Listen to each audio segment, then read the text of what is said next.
out and on the market.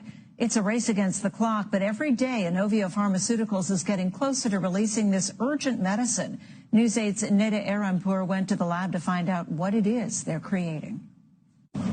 The eyes of the world watching and waiting for what comes out of this lab. Inovio Pharmaceuticals in Sorrento Valley taking on the crucial task of creating the COVID-19 vaccine. They've done it before for Zika and for the Middle East respiratory syndrome known as MERS, even a vaccine for Ebola. It's something we're trained to do, and say all the infrastructure's here and the expertise is in-house. This was actually published data from the Chinese scientists. When Chinese scientists released the virus's sequence on January 19th. What they did, they isolated it and then they sequenced it. Inovio researchers got to work, and within 3 hours they had a vaccine. We have an algorithm which we've designed, and we can basically put that sequence into our algorithm and come up with our DNA medicine in that short amount of time. Yes, it only took 3 hours for these smart minds to come up with what may stop the global spread of a deadly virus that has all but turned major neighborhoods in China into ghost towns. With tens of thousands in quarantine and suffering from this virus,